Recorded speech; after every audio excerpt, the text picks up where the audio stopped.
शुभमस्तु श्री गुरुभ्यो नमः श्री महागणाधिपतये नमो नमः। ओम शुक्लां वरदरं विष्णुं शशिवर्णं चतुर्भुजं प्रसन्नवदनं ध्यायेत् सर्वविघ्नोपशान्तये। वागीसाद्या सुमनसः सर्वार्थानामुपक्रमे यन्नत्वा कृतकृत्यास्योस्तं नमामि गजाननं। मालां कुण्डीं च डमरुं शूलं शङ्खं सुदर्शनं दधानं भक्तवरदं दत्तात्रेयं नमाम्यहम्। आशाय वस्त्रं करदण्डधारिणं कमण्डलं पद्मकरेण शङ्खं चक्रं गदाभूषितभूषणाख्यं श्रीपादराज्यं शरणं प्रपद्ये। अप्रस्यामपिङ्गजटाबद्धकलापभ्रांसुर्दण्डी कृष्णमृगत्पत्परिधानः सर्वान् लोकान् पावयानः कविमुख्यः पाराशर्यः पर्वस्वरूपं विवृणोत्। व्यासं वसिष्ठनप्तारं शक्तेः पौत्रमकल्मषं पराशरात्मजं वन्दे सुखतादिं तपोनिधिम्। अचतुर्वदनो ब्रह्मद्विबाहुरपरो हरिः अपारलोचनः शम्भोर्भगवान् बादरायणः। इन्दीवरदलस्यामिन्दिरानन्दकन्दनं वन्दारुजनमन्दारं वन्देऽहं यदुनन्दनम्।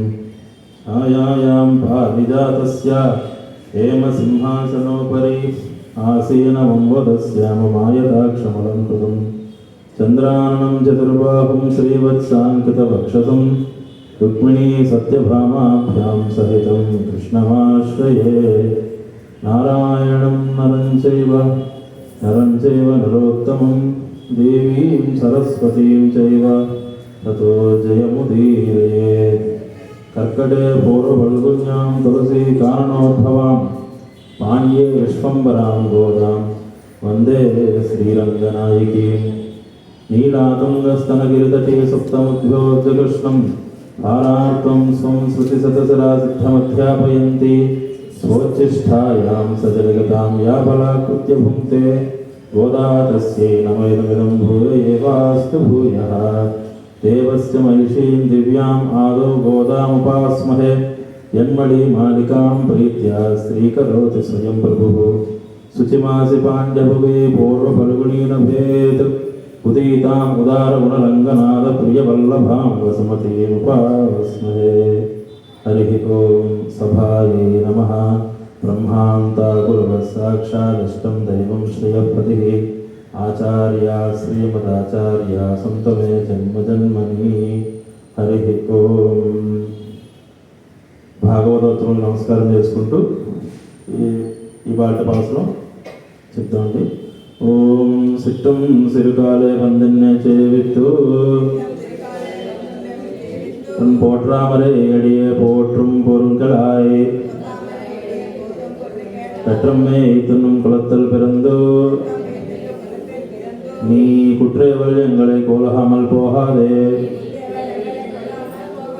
இறைபறை கோல்வான் அன்றுகான் கோவிந்தா வெற்றேக்கும் ஏழேழ் பிறவிக்கும் உந்தன்னோடு உற்றேமேயாம் உனக்கே நாம் அச்செய்யோம் மற்றேனும் காமங்கள் மாற்றேலோரெம்பாவாய்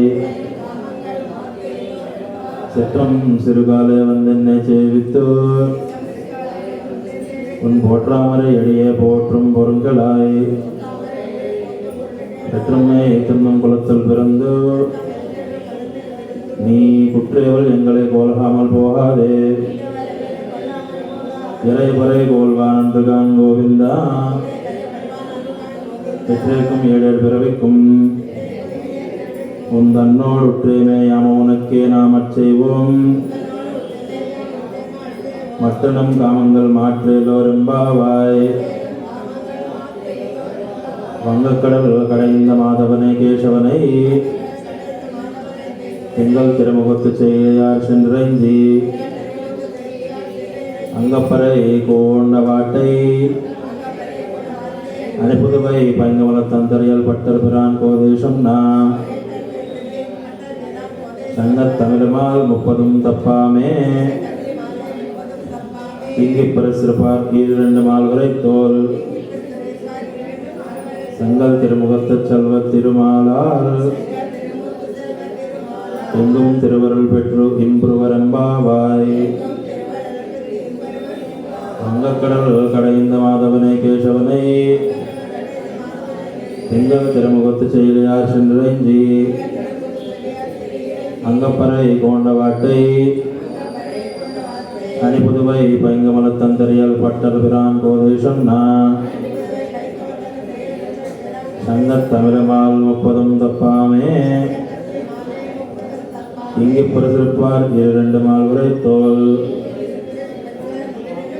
சங்கல் திருமுகத்து செல்வ திருமாலால் எங்கும் திருவருள் பெற்று இன்புருவரெம்பாவாய்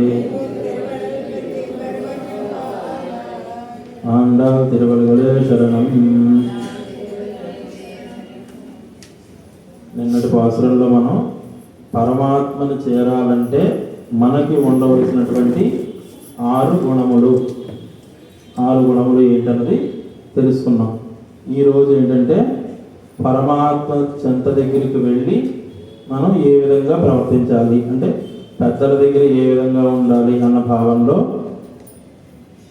పొద్దున్నే లేచి, అంటే సిద్ధం సిరుకాలే బాగా తెల్లవారకుండానే వచ్చి పరమాత్మ నిన్ను సేవించి నీ యొక్క సుందరమైన తామర పువ్వులు పోలినటువంటి పాదములకు మంగళాశాసనం పాడుతూ అక్కడ ఉన్నటువంటి పశువులను వేపి జీవించే గోవంశములో అవతరించిన నిన్ను నీ యొక్క ఆంతరంగ కైంకర్యములు చేయడానికి మేము సరిపోతాము, మా నుంచి కైంకర్యం పొందను అని నీవు అనకూడదు.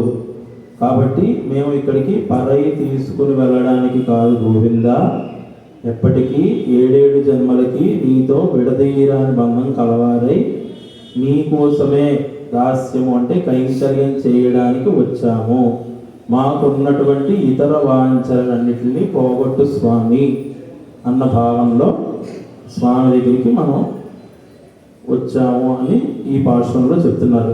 ఈ పాశురానికి ఫలశ్రుతి అని పేరు. అంటే ఇప్పటి వరకు అమ్మవారు చెప్పినటువంటి గోదాదేవి 29 పాశురములు ఇవాళతో కలిపి ఈ 29 పాశురములు ఒక గోపికగా భావించి ఆవిడ ఉన్నటువంటి పరిసరాల్లో ఉన్న మిగిలిన స్త్రీలందరినీ కూడా గోపికగా భావించి చెప్పినటువంటి పాశురాలు. రేపు జరిగే పాశురంలో ఆవిడ గోదాదేవి పరిపూర్ణ రంగనాయకి అయింది కాబట్టి అది పరిపూర్ణ తత్వంతో చెప్పినటువంటి పాశురం అన్న భావం అన్నమాట. అంటే ఆ 30వ పాశురం అన్నది లక్ష్మణ హితేంద్ర స్వామి చెప్పినటువంటి విధంగా తెల్లవారక ముందే నీ దివ్య సన్నిధికి అరింది సొగసైన అరుగులు దామై జయమని మంగళాశాసనము పఠించుటకు గల భావన దయముంచి తీర్చు ఉదారత కనవే పశువుల కాపరల ఇచ్చి బ్రతికెడి గోప కులమున్ ఉదయించి వెరసిల్లున నీవు మాయో నరించడి నీ అంతరంగ కైంకర్యములు గోన కాదనవే మేము వ్రతమునకు ప్రార్థించినట్టి వాద్యమునిచ్చుటే వాసి కాదయ్యా అంతటితో మేము సంతసింపము మా విన్నపం విను గోవింద దేవా ఏడేడు జన్మలకు ఎన్నాటికైనా నిత్య సంబంధం నీతోటి మాకు నీ సేవలే నీకు మాత్రమే మాకు అనుగ్రహించు నెడగడు గాత వేరే వాంఛలు మాకు రానీయకయ్యా నందాత్మజ ఆనంద ప్రదాత మన నోము జగతికి మంగళప్రదము ఈ నోము జగతికి మంగళప్రదము అని లక్ష్మణ యతీంద్రులు ఈ యొక్క పాసురం యొక్క అర్థాన్ని తెలుగులో వివరించడానికి చెప్పారన్నమాట. అంటే స్వామివారి యొక్క పాద పద్మాలకి మొట్టమొదటి పాసురం దగ్గర నుంచి మనం చెప్పుకున్నటువంటి అనేక కళ్యాణ గుణ సంపన్నాలన్నిటికీ కూడా మనం ఏదో అడుగుదామని స్వామి దగ్గరికి వెళ్ళి ఆ ముక్తమోహన సౌందర్యానికి ముగ్ధులయ్యి ఆనాడు త్రివిక్రమావతారంలో వామనుడు అయినటువంటి నీ పాదాలకి మంగళం, లేదంటే లక్ష్మీ నరసింహస్వామి అవతారం ఎత్తి ఆ యొక్క హిరణ్యకశిపుని చంపినటువంటి నీ బాహువులకు మంగళం, ఈ విధంగా నీ దివ్య ముఖ మండపానికి మంగళం, ఈ విధంగా ఆయనకి మంగళం పాడుతూ ఉన్నాము. అటువంటి స్వామి దగ్గరికి వెళ్ళి ఈ విధంగా చెప్తున్నారనమాట, నీ పాదాలకి మంగళం స్వామి నమస్కారం చేస్తే అప్పుడు స్వామివారు అడుగుతున్నారు, మీరు ఎందుకు వచ్చారు, ఇప్పుడు వచ్చారు కదా, మీకు ఇప్పుడు ఏం కావాలి అంటే ఇప్పటి వరకు అడిగినవన్నీ కూడా పరై తరువా, ప్రతి పాసంలో మాకు పరమపదం కావాలి, మోక్షం కావాలి, పరయ్యని వాద్యము కావాలి, ప్రతి చోట అలాగే అడుగుతున్నాం. పరయ్యని వాద్యం అంటే దాన్నే త్రప్పెట అన్నారు, దాన్నే వేదముల యొక్క వేదార్థముల యొక్క మంత్రార్థాల యొక్క విషయ పరిజ్ఞానము అని చెప్పారు. అది ఇస్తే చాలు స్వామి అన్న భావనలోనే ప్రతి పాసనంలోనూ మనం మొట్టమొదటి నుంచి ఇప్పటి వరకు కూడా జరుగుతూ వచ్చాం. కానీ చివరికి వచ్చేసరికి ఏ విధంగా చెప్తున్నారంటే, మేము గోపబాలుకలము అంటే గోపబాలుకలు అంటే వాళ్ళ పనేంటి, పొద్దున్నే ఆవులను తీసుకురావడం, వాటికి పాలు పెతకడం మనం చెప్పుకున్నాం. అంటే చిన్న బీడు ఒకటి ఉంటుంది, అందులో ముందు వదులుతారు, అందులో పాలు కొంచెం తిని వచ్చేసరికి అంటే ఒక బ్రేక్ఫాస్ట్ లాగా పాలు తీపితికి మళ్ళీ పెద్ద బీడికి తీసుకెళ్తారు, మళ్ళీ సాయంత్రం ఎప్పుడో వస్తారు, మళ్ళీ తినేసి పడుకుంటారు. ఇదే మాకు తెలిసిన నీతి, ముందే మనం చెప్పుకున్నాం కదా. అంటే ఇటువంటి గోపబాలకులమైనటువంటి మేము పశువులు తినకుండా మేము తినం. ఎప్పుడైతే పశువులు మేత మేస్తాయో అవి మేస్తున్నాయి, ఆనందంగా తిరుగుతున్నాయి, అటు ఇటు కాస్త ఎండకి చల్లబడి చెట్ల దగ్గర విశ్రాంతి తీసుకుంటున్నాయి అనుకున్నప్పుడు మాత్రమే మేము తెచ్చుకున్న చద్ది మూటలు ఓపు చేసి తింటాము. అప్పటి వరకు మేము తినాం. అంటే పశువులు తిన్న తర్వాతే మేము తింటాం అన్న భావనలో మమ్మల్ని నువ్వు పశువుల్లా చూడు, అంటే మేము తిన్న తర్వాతే నువ్వు తిను స్వామి అన్న భావనలో చెప్తున్నారు. ఇక్కడ తినడం అంటే ఏంటండి, మనకి స్వామివారి కైంకర్యం చేసే అవకాశం ఇప్పించడం. అంటే నీకు మేము కైంకర్యం చేసిన తర్వాత నువ్వు అక్కడికి వచ్చి ఉండు. అంటే ఇక్కడ రెండు అర్థాలు ఉంటాయి. అంటే సేవింపబడేవాడి యొక్క ఆనందం ముఖ్యం, సేవించేవారి ఆనందం కాదు. అంటే ఇప్పుడు మనం సేవించేవాళ్ళం స్వామిని, స్వామి ఎవరు, సేవింపబడే పరమాత్మ కదా. అంటే స్వామివారి దగ్గరికి వెళ్ళి ఏమని చెప్పాలి, నీతో మాకు 7 జన్మలకి 7 పిరవిక్కుం, అంటే 7 జన్మలకి విడదీయరాని నరనారాయణ సంబంధం ఇప్పించు స్వామి అన్న భావనలో. అంటే మిగిలిన ఇతర విషయాలు అంటే నాకు కారు కావాలి, బంగ్లాలు కావాలి, ఏదో కావాలి, ఇవన్నిటిని ఈ నా యొక్క జ్ఞానంలోంచి వాటిని తొలగించు, నీకు ఎప్పటికీ కైంకర్యం చేసే అదృష్టాన్ని నాకు కలిగించు 7 జన్మలకి అన్న భావంలో ఎప్పుడూ నీతో ఉండేలాగా నన్ను అనుగ్రహించు అని చెప్పడం అన్నమాట. అంటే స్వామివారు అక్కడికి వెళ్ళిన తర్వాత అడుగుతున్నారు అనమాట. అంటే ఏతేచాం సకల పుంసః కృష్ణస్తు భగవాన్ స్వయం ఇంద్ర వ్యాకులాం లోకాం మృదయంతి యుగే యుగే. అంటే ఒక్కొక్క యుగంలో ఒక్కొక్క అవతారంలో వచ్చారు స్వామివారు. మొట్టమొదటి చాలా అంటే 10 అవతారాల్లో కూడా మత్స్యావతారంలో గోవింద అన్న పేరు ఉంది, అలాగే వరాహ అవతారంలో ఉంది, భూదేవి గోస్వరూపం కాబట్టి గోవింద అని, అలాగే వామనావతారంలో కూడా గోవింద అని స్మరణ ఉంది. అంటే ప్రతి చోట కూడా స్వామివారికి గోవింద అన్న నామం ఉంది. అలాగే కృష్ణ భగవానుడికి కూడా ఏ విధంగా వచ్చింది? గోవర్ధన పర్వతాన్ని 7 రాత్రులు అహోరాత్రులు తన చిటికల వేలు మీద మోయడం వల్ల గోవింద అన్న పేరు వచ్చింది. ఈయన సాక్షాత్ భగవంతుడే అని చెప్పడానికి యుగే యుగే మనకి చివరిలో ఉన్నటువంటి అవతారం అంటే వెంకటేశ్వర స్వామి పరిపూర్ణ అవతారం అయినప్పటికీ నేరుగా ప్రత్యక్షంగా గోపబాలికలతోటి తను జన్మ ఎత్తి తీసుకుని వచ్చినటువంటి చిట్ట చివరి అవతారం ద్వాపర యుగంలో కృష్ణ పరమాత్మే. కాబట్టి ఐశ్వర్యస్య సమగ్రస్య ధర్మస్య యశస్తియః జ్ఞాన వైరాగ్యయోచైవ క్షణం భగవతీరణ అని శాస్త్ర ప్రమాణం. అంటే భగవంతుడికి ఉండవలసినటువంటి 6 లక్షణములు కృష్ణ పరమాత్మలో ఉన్నాయి. కాబట్టి నువ్వే మాకు కావాలి, నువ్వు తప్ప మాకు ఇంకేమీ వద్దు అన్న భావనలో, అంటే తూయోమాం వందోం అన్న ఒక పదం వస్తుంది మనకి పాశురాల్లో, 5వ పాశురంలో అలాగే 16వ పాశురంలో కూడా వస్తుంది. దీని అర్థం ఏమిటి? అంతరంగ పరిశుభ్రత. అంటే మనం ఈ వ్రతాన్ని శుభ్రంగా చేయాలి అని మొట్టమొదటి నుంచి మనం చెప్పుకుంటున్నాం. అంటే పొద్దున్నే లేచి నేను 3 సార్లు స్నానం చేశాను ఆ భావన కాకుండా అంత శుద్ధి కలిగి ఉండాలి. అంటే ఇంద్రియ నిగ్రహము, కామ క్రోధ లోభ మోహ మదమాత్సర్యాలు లేకుండా స్వామివారి అందే మనసు లగ్నం చేసుకుని ఉండడం అన్న భావనలో. అంటే మనం ఇప్పుడు చెప్పాం ఆ సత్తార్ మా సత్తార్ అని చెప్తాం. మా సత్తార్, మా అంటే లక్ష్మీ స్వరూపము, మాకు నీ స్వరూపం కావాలి. ఆ సత్తార్ అంటే అపవిత్రత పోవుట, మనలో ఉన్నటువంటి అపవిత్రం పోయి మనకి పవిత్రత కలగాలి. అపవిత్రం అంటే ఏంటి?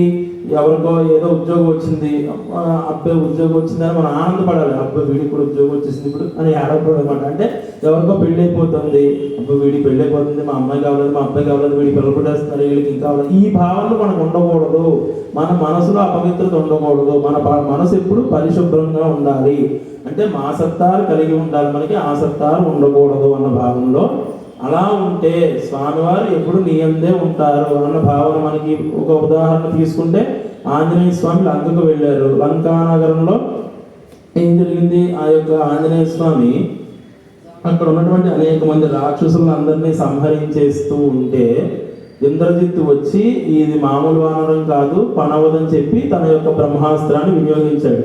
అప్పుడు ఏం జరిగింది? బ్రహ్మాస్త్రానికి విలువ ఇచ్చి ఆంజనేయ స్వామి తన యొక్క తండ్రి స్వరూపమైన వాయుదేవుని అలాగే రామచంద్రమూర్తిని సీతాదేవిని మనసులో తలుచుకుని అలా నిలబడ్డారు. అప్పుడు బ్రహ్మాస్త్రం ఏం చేసింది? బంధించింది, అంతేగాని ఇంకేం చేయలేదు.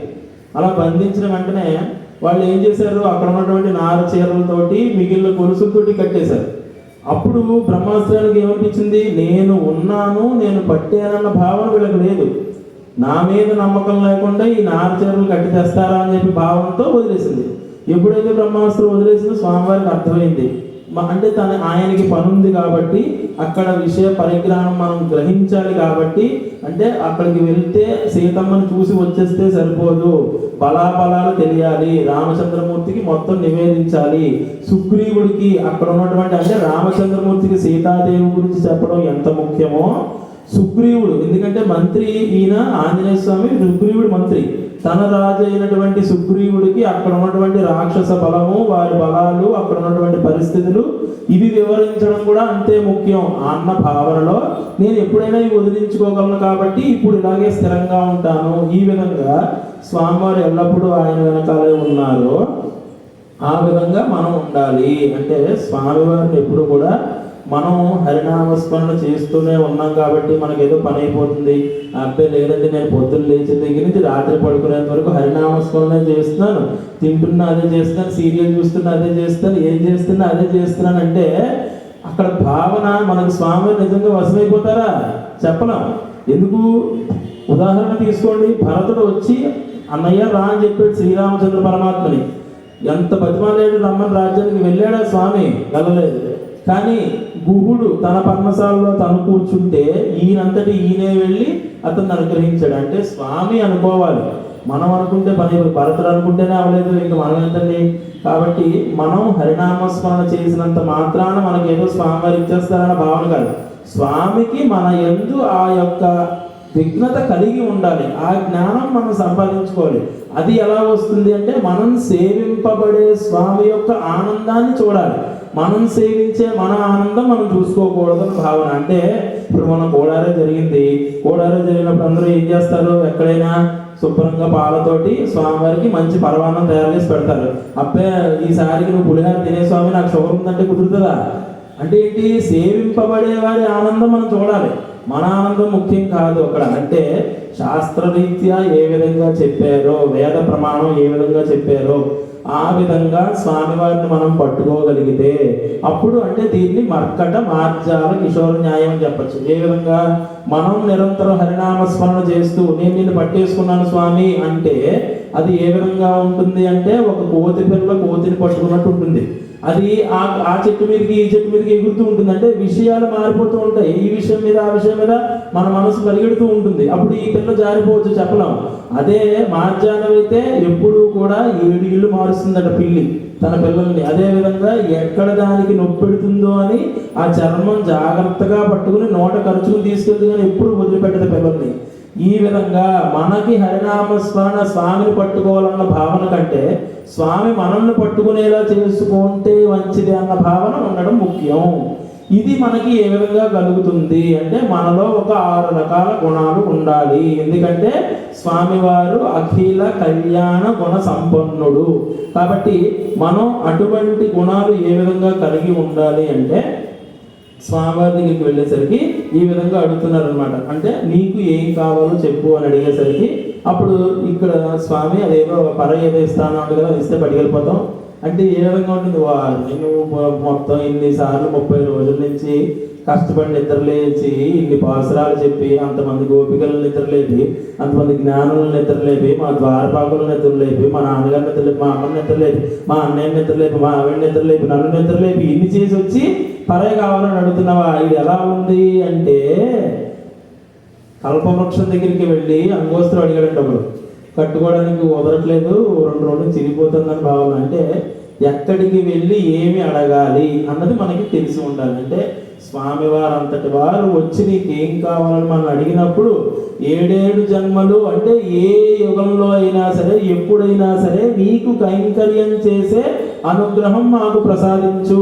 మాకు అంటే మాకు ఈ మోక్ష పదాలు పరమ పదాలు మోక్షం ఇవి ముఖ్యం కాదు, నీతో ఉంటేనే చాలు. నువ్వు కృష్ణ పరమాత్మ అయ్యావా, నీ ఇంటి దగ్గర మనిషిలో వేసుకో, నీ కాళ్ళు పట్టే వాళ్ళలో వేసుకో, లేదా నీకు వెన్న చిరికే వాళ్ళలో వేసుకో, అంటే నీ బంధుత్వంలో నీ చుట్టరికంలో ఒకళ్ళ నన్ను వేసుకో, అంటే నీ చేతి స్పరస తగిలే ఏదైనా మాకు సిద్ధమే, మాకు ఆనందమే. అటువంటి ముఖ్యమైనటువంటి ఒక నన్ను కూడా నీ యొక్క పరిసరాల్లో ఉంచుకో, నీ కనుచూపు మేరలో. అంటే 7 జన్మలకి నీకు కైంకర్యం చేసే అదృష్టం నాకు ఇప్పించు అంటే అప్పుడు స్వామివారు అంటున్నారు అనమాట. అంటే నీతో నాకు బంధుత్వం కావాలంటావు. సరే అయితే కంసుడు కూడా నాకు మేనమావే, అటువంటి బంధుత్వం ఓకేనా అంటే కంసుడు లేదంటే శిశుపాలుడు నాకు మేనమావ కొడుకు, అటువంటి బంధుత్వం ఓకేనంటే అటువంటి బంధుత్వం వద్దు స్వామి, నీకు కైంకర్యం చేసే బంధుత్వమే కావాలి. అంటే స్వామివారిని ఇప్పుడు మనం అడిగాం, మోక్షం ఇచ్చేసాడు, మనం వైకుంఠంలో కూర్చున్నాం. ఏమేమి కావాలంటే మనకు కావాల్సిన ఏమో నిత్యావసరాలు అన్నీ ఇచ్చాడు, మనం స్వామికి అలా చూస్తూ ఉన్నాం, కావాల్సినవన్నీ చేస్తూ ఉన్నాం. అడు ఇప్పుడే 10 నిమిషాలు వస్తానని చెప్పి ఆయనకి 10 నిమిషాలు అంటే 10 యుగాలతో సమానం కదా. ఆయన కిందకు వచ్చేసి ఇక్కడికి వచ్చి కట్టబడి తిట్టబడి మొట్టబడి ఇలాంటి ఆయనకి ఇష్టమైనవన్నీ చేస్తూ తిరుగుతూ ఉంటే మనం వైకుంఠంలో మడిగట్టు కూర్చుంటే మనకే వస్తుందండి. స్వామివారితో ఉంటే కదా ఆనందం, స్వామితో తిరిగితే కదా ఆనందం, స్వామిని నిత్యం సేవిస్తూ ఆయనకి కైంకర్యం చేస్తే కదా ఆనందం.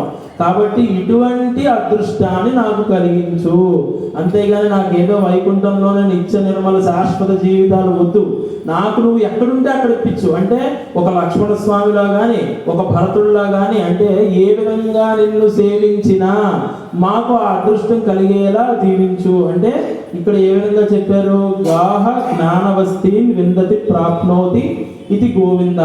అంటే మనం ఈ పాసురం దీని తర్వాత పాసురం అలాగే నిన్నటి చెప్పుకున్న 3 పాసురాల్లో కూడా ఇప్పటి వరకు ఎక్కడ రాని గోవింద నామం వస్తుంది, ఈ 3 పాసురాల్లోనే వస్తుంది. ఎందుకంటే స్వామివారికి గోవింద అంటేనే ఇష్టమని నిన్న మనం చెప్పుకున్నాం.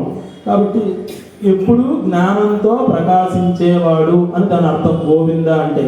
అలా ఇది వేదై వేద్యతే జ్ఞాయతే ఇది గోవింద అంటారంటే వేదాల చేత తెలియజేసేటువంటి స్వామి గోవింద. కాబట్టి నిన్ను మేము కొలుస్తున్నామంటే ఆయన్ని కాదు మేము కొలిచేది, వేదాల చేత తెలియజేసే గోవిందుడు ఎవరు? మత్స్య రూపంలో ఉన్న స్వామి. నిన్ను మేము కొలవట్లేదయ్యా. అలాగే పశువులు ఇంకో వేరే చోట అంటే వామనావతారంలో గోవింద, లేదంటే నారసింహావతారంలో కూడా గోవిందానే. ఏ విధంగా గోవింద? ఎందుకు కేశములకు గోవింద అని నామం ఉంది. సంస్కృతంలో కేశములు అంటే గోవింద. అంటే నరసింహస్వామి ఎప్పుడైతే ఆ స్తంభాన్ని చీల్చుకుని ఒక్కసారిగా పైకి దూకారో ఆయన యొక్క కేశములన్నీ పైకి ఎగిరి పడ్డాయంట. అంటే మనకి ఎలాగో జుట్టు తక్కువ ఉంటుంది అనుకోండి, ఆయన ఎగిరినప్పుడు ఆ వచ్చినటువంటి కేశముల వల్ల ఆయనకి గోవింద నామం వచ్చింది. కాబట్టి ప్రతి అవతారంలోనూ గోవిందనామం ఉంది. కానీ మేము కొలిచేది పశువుల యొక్క కులంలో పుట్టి, అంటే పశువుల్ని మేపేటువంటి ఆ కులంలో పుట్టి ఆ గోపపాలకులందరినీ ఉద్ధరించి ఎప్పుడైతే 7 అహోరాత్రులు ఆ యొక్క గోవర్ధన పర్వతాన్ని ఎత్తినటువంటి మహానుభావుడైనటువంటి కృష్ణ పరమాత్మ, నిన్నే మేము కొలుస్తున్నాము, నువ్వే మాకు కావాలి. ఎందుకంటే మత్స్యావతారంలో సోమకాసురుణ్ణి సంహరించినటువంటి వేదాన్ని వెనక్కి తీసుకొచ్చినటువంటి నీకు కూడా గోవింద అన్న నామం ఉంది. నరసింహస్వామి అవతారంలో కేశములు గోవింద అని పేరుంది కాబట్టి, వామనుడికి గోవింద అని పేరుంది కాబట్టి వీళ్ళందరికీ కూడా గోవింద ఉంది. కానీ మేము వాళ్ళెవరిని కాదు, నిన్నే సేవిస్తున్నాము స్వామి. ఎందుకంటే నువ్వు మావాడివి, నిన్నే మనం చెప్పుకున్నాం. అంటే మాకు ఏ విధమైనటువంటి జ్ఞానం లేదు, ఇంకో భవిష్యత్తులో వస్తుందని కూడా చెప్పలేము. ఈ సంసార సాగరంలో మేము ఈదుతూనే ఉంటాం కాబట్టి మా యొక్క జ్ఞాన శూన్యం బండి సున్నా. కాబట్టి నువ్వు మమ్మల్ని కాపాడు స్వామి. ఈ 7 జన్మలో ఎప్పుడైనా సరే, ఏ యుగంలో సరే, ఏ అవతారంలో వచ్చినా నీకు కైంకర్యం చేసే అనుగ్రహం మాకు ఇప్పించు అన్న భావంలో స్వామివారిని అడుగుతూ ఉంటే, పునరావృత్తి రహితము అంటే మనకి శాస్త్రాల్లో కానీ వేదాల్లో కానీ పునరావృత్తి రహిత శాశ్వత బ్రహ్మలోక నిత్య నివాసిత్యర్థం అని చెప్తారు. అంటే రేపు మనం కళ్యాణంలో కూడా చెప్పుకుంటాం.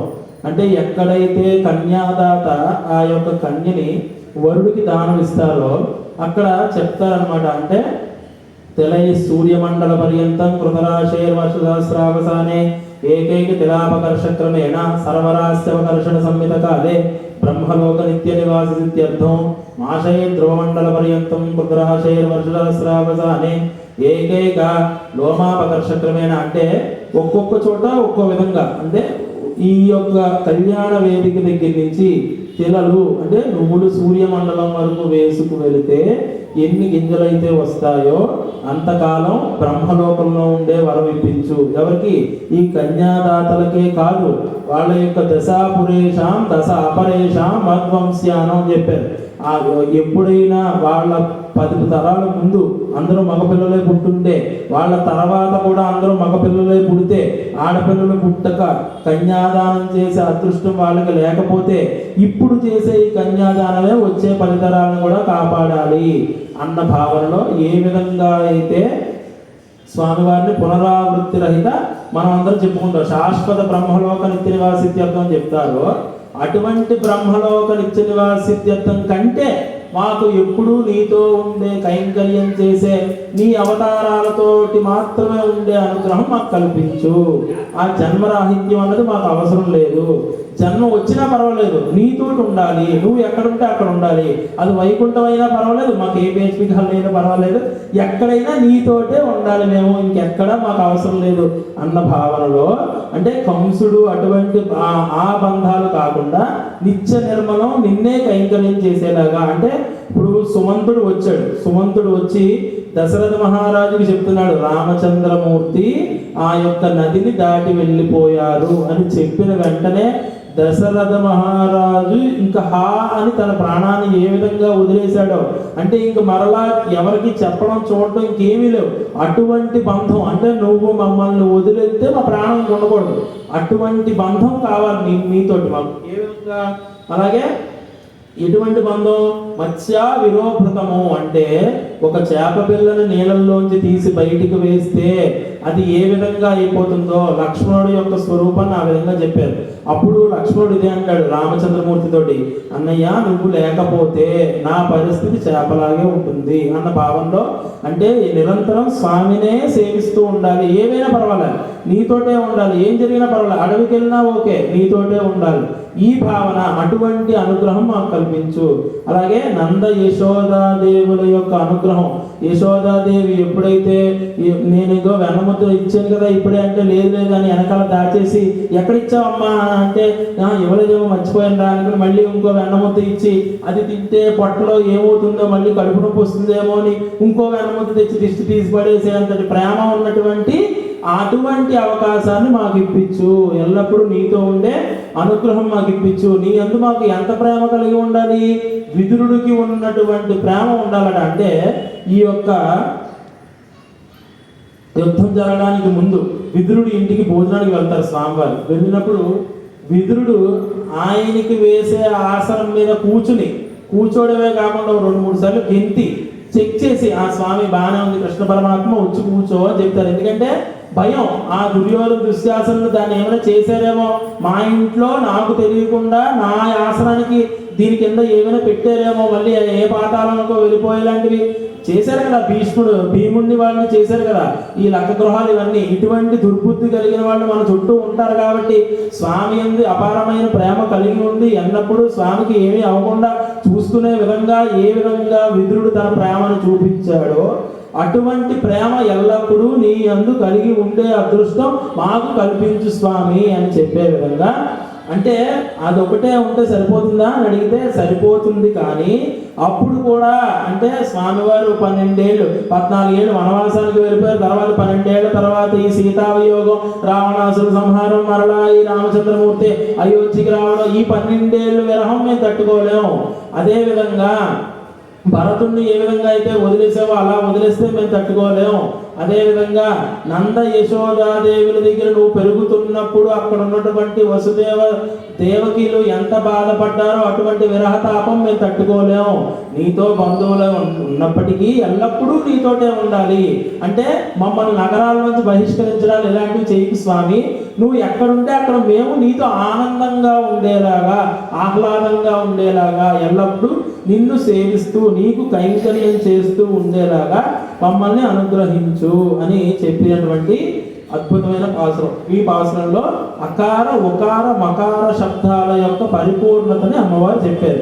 ఏ విధంగా అంటే ఓంకారంలో ఉన్నటువంటి అకార స్వరూపము అంటే గోవింద అన్న నామము, అలాగే ఉకార స్వరూపము ఉనక్కే అంటే నీకోసమే అన్న భావనలో, అలాగే మకార స్వరూపము నామ్ అన్న మకార స్వరూపము, ఈ 3 అకార ఉకార మకారాలకు ఓంకార స్వరూపమైనటువంటి ఉద్దన్నోడు అంటే నారాయణ శబ్దము, అష్టాక్షరి మంత్రము ఓం నమో నారాయణాయ, అలాగే ద్వాదశాక్షరి ఓం నమో భగవతే వాసుదేవాయ నమ పదార్థమైనటువంటి ఈ విషయాలని నిగూఢంగా అమ్మవారు మనకి ఈ పాసురంలో చెప్పి ఎల్లప్పుడూ భగవానుడితో ఉండే అదృష్టాన్ని కల్పించమని కోరుతున్నారు. అదేవిధంగా పెరియాళ్వారు యొక్క కూతురైనటువంటి గోదాదేవి కంఠమాల తులసీమాల అంటే నిత్యం కంఠంలో తులసీమాల ధరించి ఉండేటువంటి ఆ పెరియాళ్వారు గారైనటువంటి ఆయన వారికి అయోనిజగా దొరికినటువంటి అంటే తులసి కారణోద్భవం, తులసి చెట్ల మధ్యలో దొరికినటువంటి అమ్మవారిని ఏ విధంగా మనకి చెప్తున్నారంటే లక్ష్మీనారాయణ అంటే ఈ 30 పాసురములు తప్పకుండా ఎవరు అనుసంధానం చేస్తారో వారికి లక్ష్మీనారాయణ యొక్క అనుగ్రహ భాష్యాలు అందుతాయి, పొంది తరిస్తారు. ఏ విధంగా తరిస్తారు అని మనకి ఎప్పుడు క్వశ్చన్లు ఎక్కువ కదండి, అనుమానాలు ఎక్కువ. పెద్దలు చెప్పింది చేయడం కంటే ఎందుకు చేయాలని ఆలోచిస్తాం.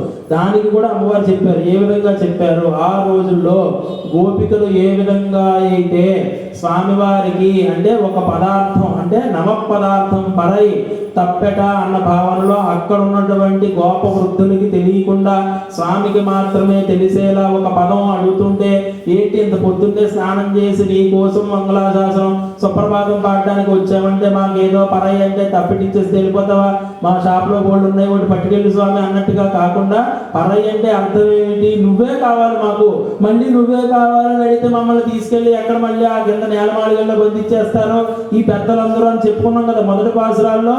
వానలు పర్జన్యుడి ద్వారా కురవాలి అంటే ఇక్కడ ఉన్నటువంటి గోపికలందరూ కూడా ఒక వ్రతం చేయాలంట.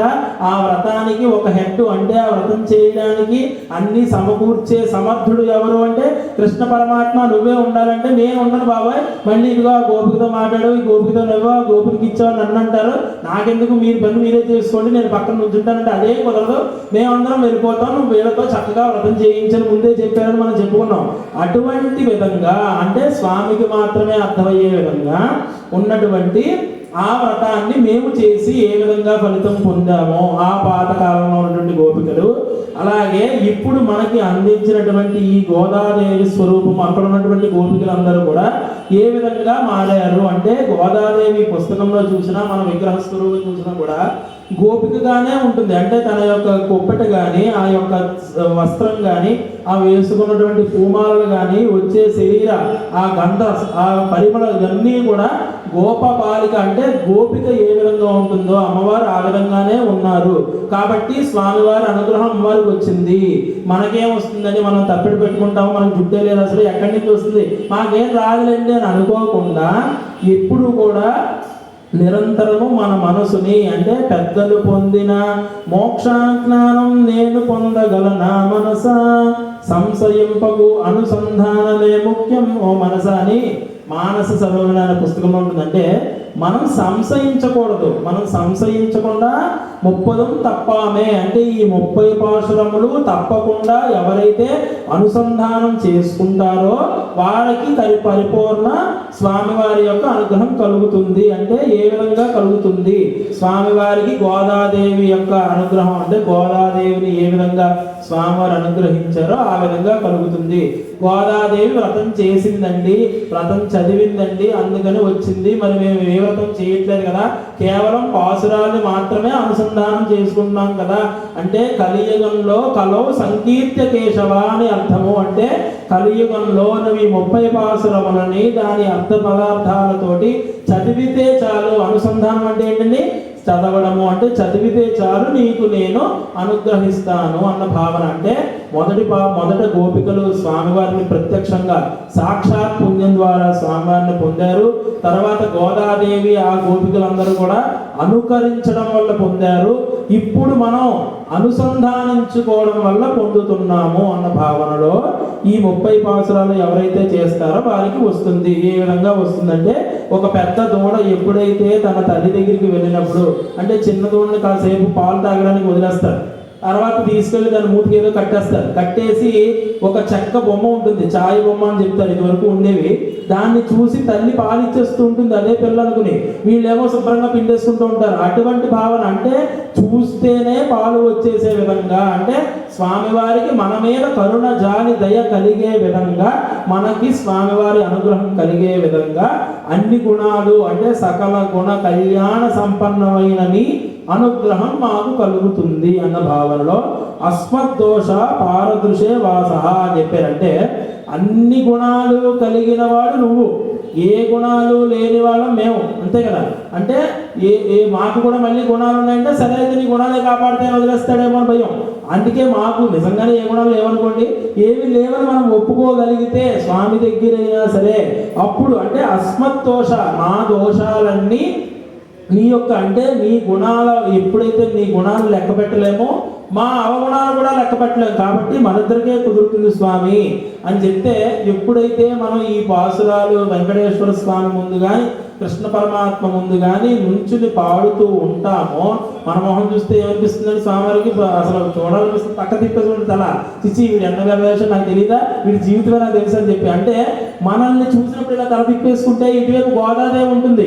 ఒక్కసారి చూడండి పాపం వాళ్ళు ఏదో కష్టపడి పాసరాలు చదువుతున్నారు, పొద్దున్నే వచ్చి చెప్తుంది నీకు ఎప్పుడు ఇదే పని ఇంకో పని ఉండదని చెప్పి మళ్ళీ ఇటు తిరుగుతాడు. ఇటువైపు లక్ష్మీదేవి ఉంటుంది, ఒకసారి చూడండి స్వామి కష్టపడి వచ్చారు ఏదో చెప్తున్నారు వినండి అంటే.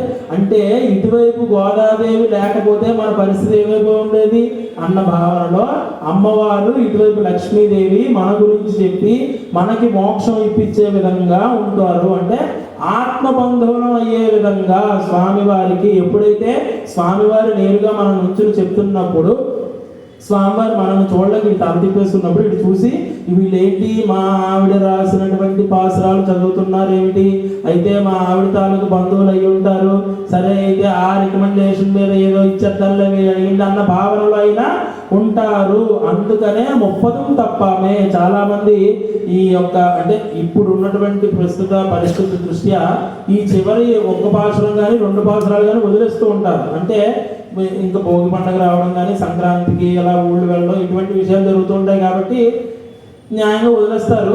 కాకపోతే ఈ 2 పాసురాలు కూడా పరిపూర్ణం చేస్తేనే అంటే ముప్పదం తప్పామే అన్ని ఇవి అంటే ఇందులో కూడా మనకి వంగకడలు కడంత మాధవనే కేశవనే అన్న దాంట్లో ఉద్దేశం ఏంటంటే ఓడల చేత నిండి ఉన్నటువంటి ఆ పాల సముద్రంలో లక్ష్మీదేవిని పైకి ఎలా తెప్పించుకున్నావో అటువంటి విధంగా అక్కడ ఉన్నటువంటి గోపికలందరితో కూడా ఒక వ్రతం అనే నెపం పెట్టి తప్పెట అనే నెపం పెట్టి వాళ్ళందరినీ ఏ విధంగా పొందావో అదే విధంగా మాకు నువ్వు అనుగ్రహించు స్వామి. మా అంటే లక్ష్మి అని అర్థం కాబట్టి లక్ష్మీదేవి అంత సులువుగా దక్కదు కదండి, ఎంతో కష్టపడి లక్ష్మీదేవిని పొందాడు. అదే విధంగా మాధవాహ అంటే మాధవుడు, అదేవిధంగా కేశవాహ కేశవులు ఎప్పుడైతే ఇలా ముడేసి స్వామి పొందాడో అటువంటి విధంగా మమ్మల్ని నువ్వు అనుగ్రహించు అంటే ఈ 30 పాసురాలు ఉపదేశం మేము పొందాము, మమ్మల్ని నువ్వు అనుగ్రహించు, నీ భాష్యాలు మాపై కురిపించు అన్న భావంలో అంటే మొట్టమొదటి పాసురం దగ్గర నుంచి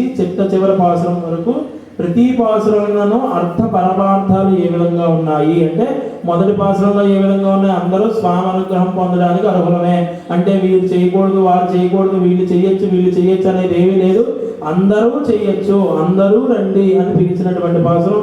అదేవిధంగా ఏ పనులు చెయ్యాలి చెయ్యాలని చెయ్యం అంటే ఏ పనులు చెయ్యకూడదు, అలాగే చాడీలు చెప్పకూడదు, దుష్టదోషణం ఉండకూడదు, ఇటువంటి భావన ఉన్నటువంటి 2వ పాసురం. అలాగే ఎంతసేపు నేను నా పిల్లలు నా కుటుంబం నా సంసారం అనే కాకుండా లోకహితము లోకం యొక్క మేలు కోరాలి అనేటువంటి చెప్పే 3వ పాసురం.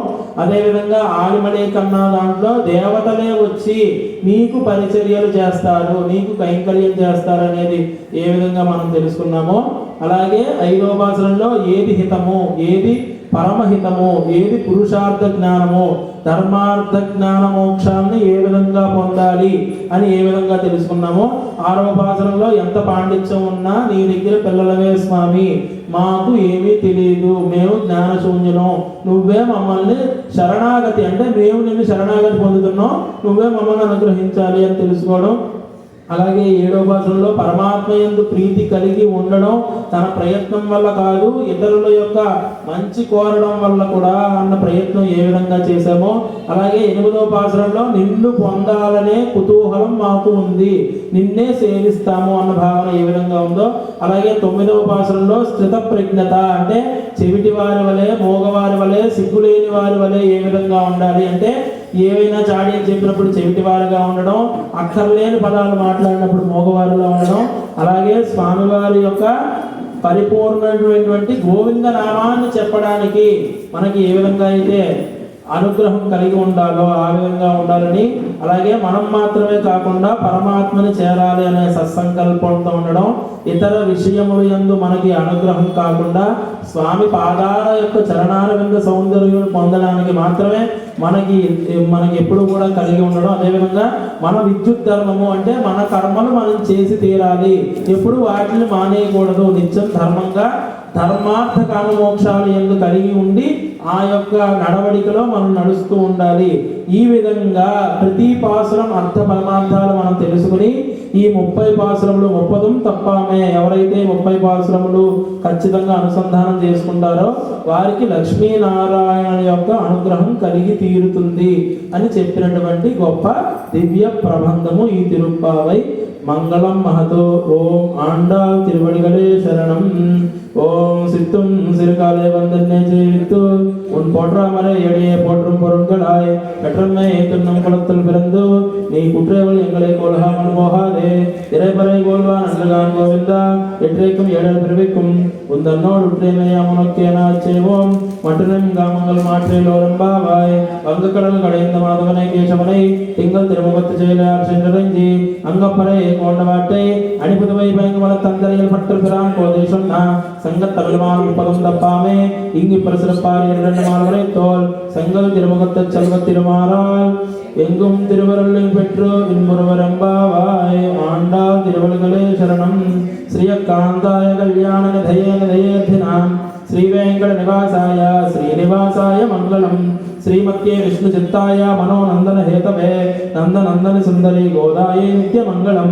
श्रीमत्ये रमजा मातृ मुनीन्द्राय महात्मने श्रीरंगवासिनी भूया नित्यश्री नित्य मंगलम. स्वोच्चिष्ट मालिका पंथा गंध बंधर विष्णवे विष्णुचित्त तनूजाय गोदाये नित्य मंगलम. मातृसा किंचनत्राणा बस्थ कंकण पाणये विष्णुचित्त तनूजाय गोदाये नित्य मंगलम. मंगलाशासन परे मदाचार्य पुरोगमैः सर्वैश्च पूर्वैराचार्यैः सत्कृतायास्तु मंगलो. हरि सर्वोत्तमा वायु जीवोत्तमा. जय श्रीमन्नारायण.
ఓం నమో వెంకటేశాయ. మన ధనుర్మాసం పవిత్ర మాసం చాలా విశేషమైనటువంటిది. ఎంతోమంది ప్రతిసారి తిరుపావళి ప్రవచనాలకి వస్తానంటే రాకపోవడం, రకరకాల మంది మారుతూ ఉండటం చేయడం జరిగింది. ఈ సంవత్సరం మన గుళ్ళో అర్చకులే ధైర్యం చేసి చక్కగా చాలా విశేషంగా 30 రోజులు కూడా 30 భాషలు చాలా వివరించి భక్తి అందరిలో కూడా భక్తిని రేగింపజేస్తూ చాలా విశేషంగా 30 రోజులు తిరుపావళి దివ్య ప్రబంధం భాషలన్నీ కూడా చాలా విశేషంగా చెప్పడం జరిగింది. వారందరినీ మనం చిన్నగా సత్కరించుకుందాం. ఓం రాజాధరాజాయ ప్రసస్య దాహినే నమో వయం వై ప్రవణాయ మార్గామగామహతో శ్రద్ధోదాదో కుబేరాయ వైశ్రవణాయ మహారాజాయ నమః.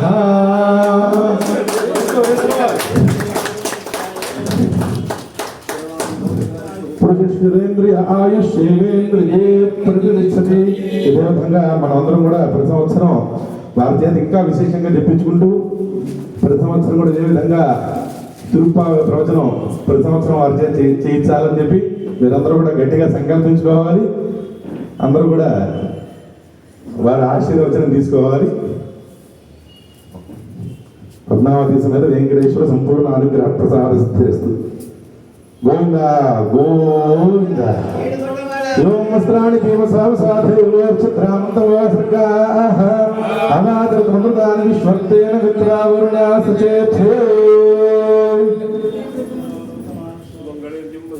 ప్రతిసారి కూడా ఆయన ప్రవచనం చెప్పేటప్పుడు మనం ప్రయత్నం చేస్తున్నాం అని చెబుతున్నారు. ఆయన ప్రయత్నంగా చాలా విశేషంగానే చెప్పారు ప్రతిరోజు కూడా. అలా మరో సంవత్సరం మళ్ళా వచ్చే సంవత్సరం కూడా ఇదే మాదిరిగా తిరుపావళి ప్రవచనం ఇంకా గొప్పగా చెప్పాలని ఆ స్వామివారి సంపూర్ణ అనుగ్రహ కృపాకటాక్ష వీక్షణ ఎల్లవాళ్ళ వారికి ఉండాలని ఆ గోదా రంగనాథ స్వామివారి సంపూర్ణ అనుగ్రహం కలగాలి.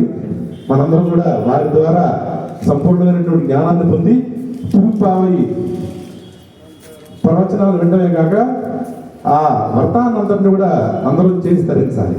గోవింద గోవింద. సభాయ నమః.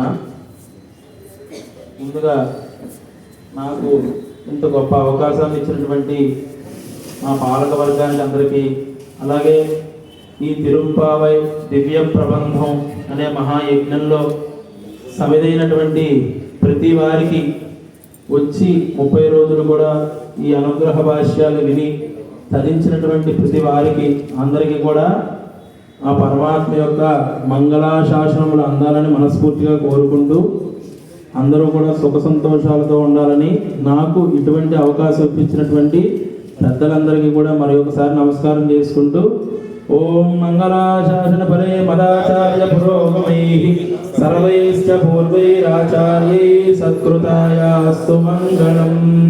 అలాగే రేపు మనకి గోదా రంగనాయక స్వామి యొక్క కళ్యాణం విశేషంగా జరుగుతుంది మన దేవాలయంలో. కాబట్టి అందరూ కూడా రేపు ఉదయం 9:30 స్వామివారి యొక్క కళ్యాణం విశేషంగా జరుగుతుంది. కాబట్టి అమ్మవారు రేపు స్వామిలో ఐక్యమై పొందినటువంటి భాగ్యము అంటే స్వామివారిని పొందినటువంటి మహాభాగ్యం. కాబట్టి ఆ భాగ్యమే భోగి పండగగా మారింది. కాబట్టి మనలో ఉన్నటువంటి అంటే ఈ చలికాలంలో చాలా మందికి తెలియని విషయం ఏంటంటే నలుగు పెట్టి స్నానం చేయమని చెప్తారు చిన్నపిల్లలకి. ఇప్పుడు ఎవరికి చేయించట్లేదు. న్యాయంగా ఏంటంటే ఇప్పుడు ఉన్నటువంటి చలికాలం వచ్చిన ప్రతిసారి కూడా శరీరంలో ఉన్నటువంటి అనేక క్రిములు ఉండిపోతాయి. ఎప్పుడైతే ఈ వేడి నూనెని శరీరానికి రాసి నలుగు పిండి పెట్టి స్నానం చేయిస్తారో ఆ క్రిములు దూరం అవుతాయన్న భావనలో చేయిస్తారు. అదేవిధంగా మనకి తెలియనటువంటి కొన్ని రకాలైనటువంటి ఇప్పుడు మాటల్లో చెప్పాలంటే వైరస్లు లాంటివి పాత చెక్కల్లో దూరిపోయి ఉంటాయట.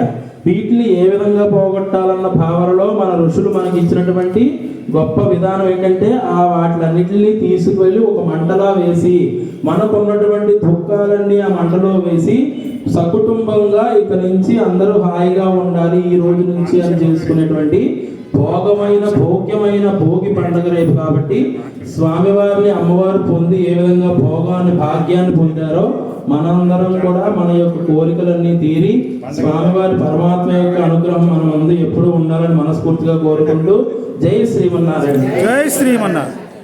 ఏడుకొండలవాడ వెంకటరమణ గోవింద గోవింద. లక్ష్మీ వెంకటరమణ గోవింద. ఆపద ముక్కులు వాడ అనాథ రక్షక. రవి గారు ఏం చేస్తున్నారు?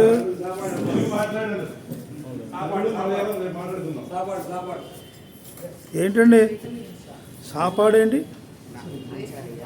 ఏ పాట పాడాలి? సాపాట. ఏ పాట తప్పినా సాపాటు తప్పదని.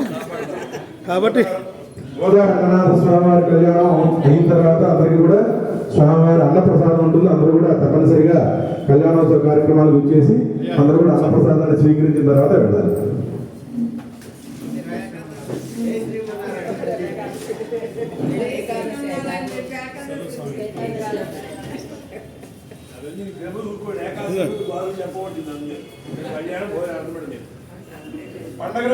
తప్పట్లు కొట్టండి మా తప్పట్లు కొట్టండి ఒకసారి.